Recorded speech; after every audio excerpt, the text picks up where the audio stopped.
कानपुर के माफिया वकील का ऐसा राज आया बाहर कि योगी हो गए गुस्सा। विश कन्या के जरिए कराता था ऐसा खेल, पुलिस भी हो जाती थी फेल। जो सच्चाई आई बाहर सुनकर चौंक जाएंगे। जिस माफिया वकील ने भोली भाली लड़कियों को फंसाया, अश्लील बुकलेट को मार्केट में बंटवाया, उस पर योगी की टेढ़ी नजर। जानिए कैसे बना लिया करोड़ों का साम्राज्य। जिस वकील पर आंख मूंद कर लोग भरोसा करते थे, उसके ऐसे कारनामे सामने आए हैं जिसने लखनऊ से दिल्ली तक सबको हैरान कर दिया है। किसी ने सोचा भी नहीं था कि एक साइकिल स्टैंड चलाने वाला न सिर्फ हजारों करोड़ का साम्राज्य खड़ा करेगा, बल्कि विश कन्या के जरिए लोगों की जिंदगी को बर्बाद कर देगा। ये कोई हैरानी की बात नहीं है, ये सच है, क्योंकि योगी के पास अब माफिया वकील की फाइल पहुंच चुकी है।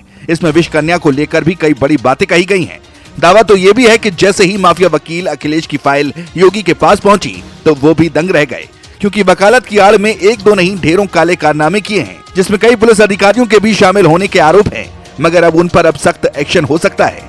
चलिए इस केस में क्या क्या नया हुआ है सब कुछ आपको बताते हैं। खबरों की माने तो माफिया वकील अखिलेश के दरबार में बड़े बड़े अधिकारी बैठते हैं, जहां पर बैठ के ये तय होता है कि किसके खिलाफ क्या करना है। बताया तो ये भी जाता है कि कमिश्नर कार्यालय से जुड़े कई अफसर अखिलेश के दरबार में हाजिरी लगाते थे, जिनके खिलाफ पुलिस कमिश्नर ने जांच बैठा दी है। लेकिन इस केस में अब एक नया ट्विस्ट भी सामने आया है कि इस सिंडिकेट में एक विश कन्या भी शामिल थी, जिस पर लड़कियों को जाल में फंसाकर गलत काम करवाने के आरोप लगे हैं।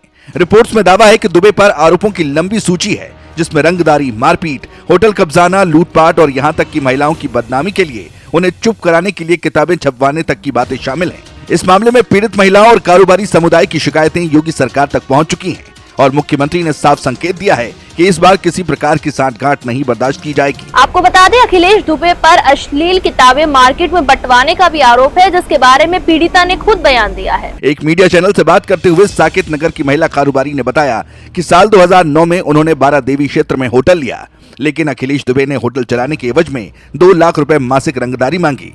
आर्थिक तंगी के कारण भुगतान बंद किया तो दुबे ने अपने टाइपिस्ट अजय निगम अपने साथियों के साथ होटल में घुसा और कर्मचारियों को धमकाया। पीड़िता ने आरोप लगाया कि उसे मानसिक और सामाजिक रूप से तोड़ने के लिए उसकी प्राइवेट तस्वीरों की किताबें छपवा कर बांटी गई। हालांकि इन सब के इतर सबसे सनसनीखेज हिस्सा ये है कि दुबे के गैंग में मिस यूपी रह चुकी एक युवती भी शामिल थी। दुबे ने उसे पैसे और करियर का झांसा देकर अपने नेटवर्क में शामिल किया।